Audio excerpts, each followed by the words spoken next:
Hey guys, अस्सलाम वालेकुम। आप सब कैसे हैं? उम्मीद करता हूं कि आप लोग अच्छे होंगे और हम भी अच्छे हैं।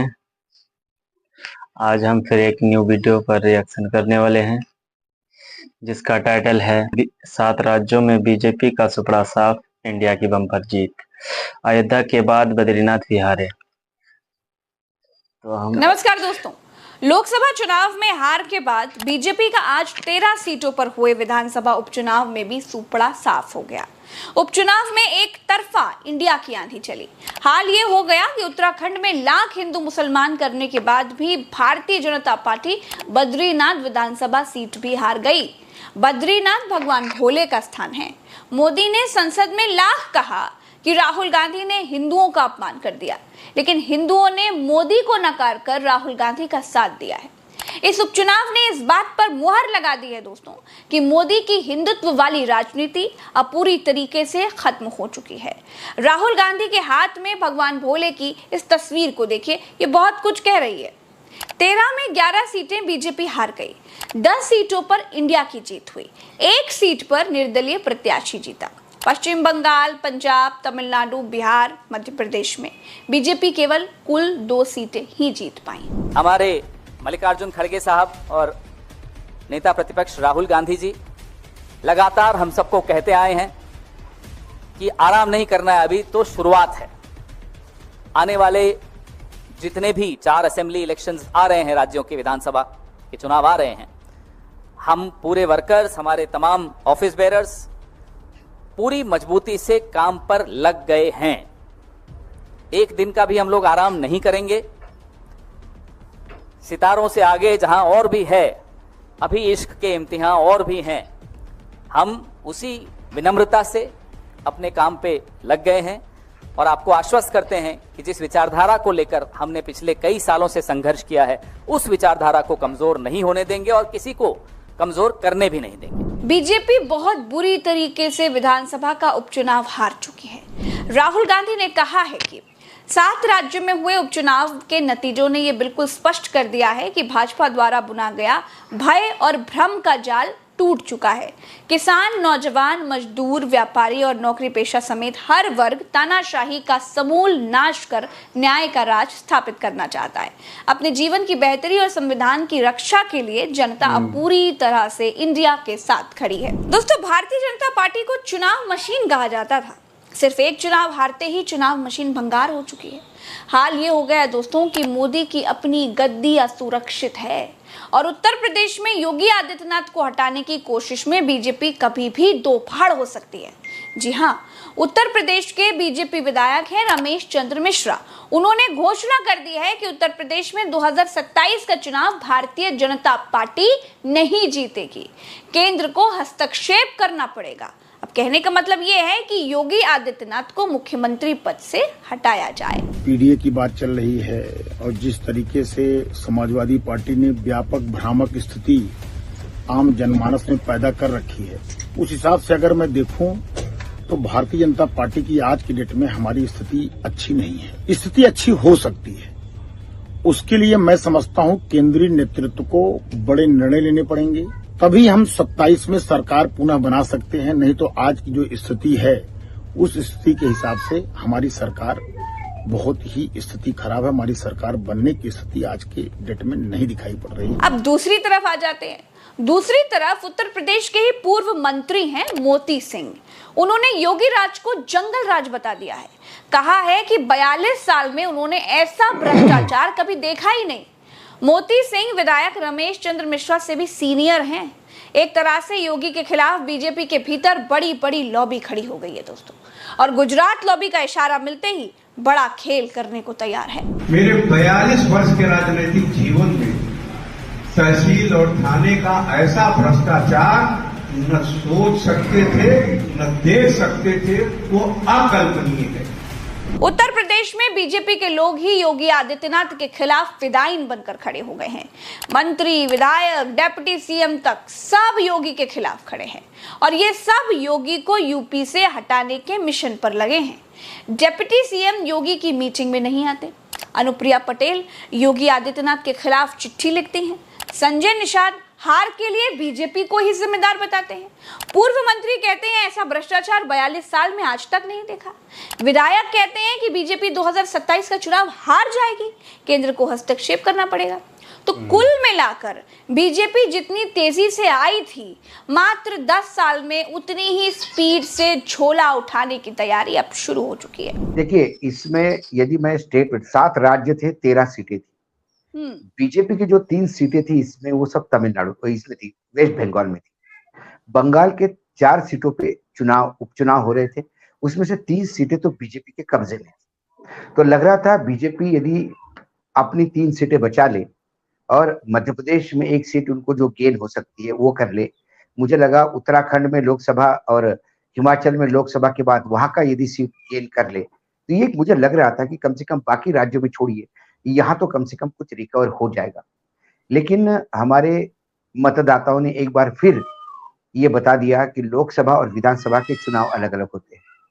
फिर उन्होंने एक बात बता दी कि बीजेपी को जो जनादेश मिला है लोकसभा में, वो सत्ता का नहीं है, बीजेपी को विपक्ष में बैठने का जनादेश मिला। बीजेपी ने एक गठबंधन कर बैसाखियों की सरकार चलाई। बीजेपी 246 पे आई। यदि बीजेपी 2 सीटों से 246 पे आती तो मैं बोलता अचीवमेंट, जैसा 3 में से 73 पे आई थी विधानसभा में बंगाल की।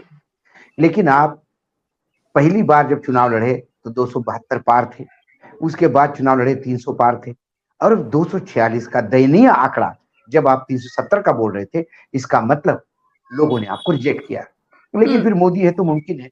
मोदी जी ने रिजेक्टेड इस फ्रैक्चर्ड मैंडेट को भी अपनी विजय बोलते हुए धीरे से मोदी की गारंटी और मोदी की सरकार छोड़ के एनडीए की सरकार पे आ गए और चिल्लाने लगे कि हमारे पास 292 है और हमें किसने कहा ये तो मूर्ख है, हम ही जीत गए। लोगों ने फिर से आईना दिखाया। बीजेपी आज की तारीख में घोर निराशा में डूब चुकी है। जी हाँ, निराशा की हद आप ऐसे देखिए कि कांग्रेस से अपनी राजनीतिक खुन्नस निकालने के लिए भारत सरकार के गृह मंत्री अमित शाह ने आज से 45 साल पुरानी आपातकाल की घटना पर राज्यपत्र जारी करके 25 तारीख को संविधान हत्या दिवस मनाने की घोषणा कर दी है। आप समझ रहे हैं दोस्तों, जैसे 2 अक्टूबर मनाया जाता है, जैसे 15 अगस्त मनाया जाता है, जैसे 26 जनवरी मनाई जाती है, अब वैसे ही लोकतंत्र हत्या दिवस मनाया जाएगा। राजनीतिक झल्लाहट देखिए आप, सरकारी गजट जारी कर दिया। पद और सरकार की ताकत के दुरुपयोग और दंभ का इससे बड़ा और काला उदाहरण आपको मिलेगा ही नहीं। अब देखना यह होगा कि 25 जून को मोदी लाल किले पर चढ़कर भाषण देंगे या राजपथ पर झंडा फहराएंगे। इवेंटबाजी देखनी बाकी है। आप सोचिए बीजेपी के पास मुद्दों का कितना बड़ा अकाल हो गया है कि कांग्रेस के दोष गिनाने के लिए 45 साल पुराना मुद्दा लेकर के आना पड़ गया। यानी पिछले 45 साल में कांग्रेस ने कोई गलत काम किया ही नहीं। जनता सब देख रही है। बीजेपी के अहंकार को जनता बड़े करीब से समझ रही है। जो पेपर लीक पर बात नहीं करती, जो महंगाई पर बात नहीं करती, जो उत्तर प्रदेश में मरते लोगों पर बात नहीं करती, जो रोज हो रहे आतंकी हमलों पर बात नहीं करती, जो बेरोजगारी पर बात नहीं करती, गुजरात में इन बेरोजगारों के सैलाब पर वो बात नहीं करती, जो अग्निवीर पर बात नहीं करती, वो 45 साल पुराने आपातकाल पर बात करती है। वाह! देखिए, संविधान बदला जा रहा है, ये विपक्ष ने नरेशन बनाया, नो डाउट अबाउट इट। लेकिन कोई भी नरेशन हवा में नहीं बनता, क्योंकि बीजेपी के सभी बड़े नेताओं ने कहा 370 सीटें इसलिए चाहिए क्योंकि हमको संविधान बनाना है, बदलना है। बीजेपी के जो बड़े एडवाइजर्स है, प्रधानमंत्री के जो बड़े एडवाइजर है, जो उनके नीति निर्धारण का मदद करते हैं, उन लोगों ने कहा कि आम्बेडकर द्वारा लिखित संगठन जो संविधान जो है वो कूड़ा कचरा हो गया, इसको फेंकने की जरूरत है। जब इन लोगों ने ये बोला तो विपक्ष ने कहा कि भाई संविधान हमारे लिए तो बंधन ही है, हम तो नहीं बदलने देंगे, इसलिए संविधान बदला जाएगा। ये बात हुई, ऐसे हवा में धुआं नहीं निकलता, चिंगारी कहीं ना कहीं लगी हुई थी। अब उससे मार खाने के बाद अब उसको रेक्टिफाई कैसा करें? तो आप संविधान हम नहीं बदल रहे थे, संविधान की हत्या इंदिरा गांधी ने की थी। 25 अब उस पे जा साल का मुद्दा सर। मैंने वही तो कहा कि वर्तमान अभी क्या हुआ, एक जगह में गया था, एक एजुकेशन इंस्टीट्यूट में बोलने के लिए, तो किसी ने इमरजेंसी पे सवाल पूछा, संविधान वो इसी पे आपातकाल पे। तो मैंने कहा कि आपको क्या पता है आपातकाल क्या होता है? तो संविधान में जो आपातकाल का डेफिनेशन दिया वही उन्होंने बताया। मैंने बोला आपातकाल में क्या क्या हुआ आपको पता है क्या? आज की 20 साल की 25 साल की युवाओं को ये भी पता नहीं कि आपातकाल में क्या हुआ। तो मैंने उनको कहा कि मैंने आपको पता है आपातकाल के मायने क्या होते हैं? आपातकाल में आपके अधिकार खत्म हो जाते हैं, सरकार डिक्टेटर बन जाती है, तानाशाह। और वो आपातकाल हम रोज भोग रहे अभी। अब आप ये कहोगे कि अब तो अब डेमोक्रेसी है, आपातकाल तो घोषित नहीं है, मतलब अघोषित आपातकाल है। अघोषित आपातकाल कैसा कि रातों रात नोटबंदी हो जाती है, कैबिनेट को भी नहीं पता होती है, किसी को नहीं पता। और नोटबंदी किस लिए की गई इसकी बड़ी लिस्ट दी जाती है। नोटबंदी होने के 10 साल बाद भी ये बताया नहीं जाता कि उसमें से कितने काम हुए जिसकी वजह से नोटबंदी, क्योंकि वो किसी एक तुगलकी दिमाग का फरमान था। उसके बाद मैंने 10 एग्जाम्पल दिए कि कहां किस जगह पर रातों रात पूरी कैबिनेट बदल जाती है। जिस आदमी को मैंने लगा यहाँ का मुख्यमंत्री कौन है, मतलब ये आदमी मुख्यमंत्री बनेगा ऐसा आपको लगा था कि कभी जीवन नहीं लगा था। ये क्यों मुख्यमंत्री बना? ये है तानाशाही, क्योंकि ऊपर से फरमान आता है। यह आपातकाल वो सिर्फ 18 महीने के लिए था, हम 10 साल से आपातकाल में जी रहे हैं। वो घोषित था या अघोषित, तो लोगों को समझ में आ रहा है। अब ये बौखला गए हैं। मंशा समझना चाह रही हूँ सर मैं। नहीं, मनीषा यही है कि भाई हमको ये बताना है कि संविधान हम नहीं बदलना चाहते थे, संविधान की हत्या तो इन लोगों ने की थी। दोस्तों, बीजेपी वही गलती फिर दोहरा रही है जो गलती चुनाव में संविधान बदलने की बात कहकर की गई थी। आप सोचिए उस पार्टी की क्या स्थिति होगी, कितनी बुरी स्थिति होगी, कितनी दयनीय स्थिति होगी जो पार्टी 45 साल पहले के मुद्दे पर आज सरकारी गजट जारी करती है। पिछले 10 सालों से इन लोगों को आपातकाल की याद नहीं आई। जब जनता ने बोरिया बिस्तर पैक करने का मन बना लिया तब आपातकाल याद आ रहा है, लेकिन इससे कुछ होने वाला नहीं है। जानते हैं क्यों? क्योंकि आपातकाल एक बहुत बुरा दौर था, उस पर बहुत बहस हो चुकी है, कांग्रेस को बहुत गालियां मिल चुकी हैं। मोदी देश को सपना आने वाले 1000 सालों का दिखाते हैं, लेकिन सरकारी राजपत्र 45 साल पुरानी घटना पर जारी करते हैं। मोदी की कथनी और मोदी की करनी जनता अब बहुत ठीक से समझने लगी है। 45 साल पीछे की बात करके आने वाले 1000 साल कैसे ठीक हो जाएंगे भाई? अब ये आपको भी सोचना है। बीजेपी इस समय भयंकर अंतर्कलह से जूझ रही है। उत्तर प्रदेश में बीजेपी की क्या हालत है मैंने आपको बताया। उत्तर प्रदेश में कभी भी दोस्तों तख्ता पलट के लिए तैयार रहिए, और देश की बीजेपी सरकार भी बैसाखियों पर खड़ी ही है। मोदी खुद को पिछड़ा बताते रहते हैं, अपनी जाति बताते रहते हैं, और आज जब नितिन गडकरी ने कहा कि जो करेगा जातिवाद उसको मारूंगा लात, तो लोग एक आदमी के मुंह की तरफ देखने लगे। बताइए कौन? कमेंट में बताइए। जो करेगा जातिवाद उसको कसके मारूंगा लात। बीजेपी पहले लोकसभा चुनाव हारी, 400 का नारा देकर बैसाखी पर सिमट गई। उसके बाद 13 सीटों पर हुआ पहला उपचुनाव भी हार गई। इससे साफ दिखाई देता है कि मोदी का मैजिक खत्म है। मोदी उम्र की ढलान पर तो हैं, साथ ही उनकी सरकार भी ढलान पर है।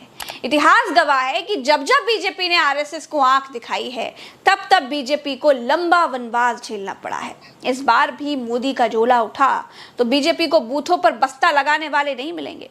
फिलहाल दोस्तों इस वीडियो में इतना ही। मुझे दीजिए इजाजत। राम राम, दुआ सलाम, जय हिंद। चैनल को सब्सक्राइब जरूर कीजिएगा। नमस्कार। आज के लिए इस वीडियो में इतना ही।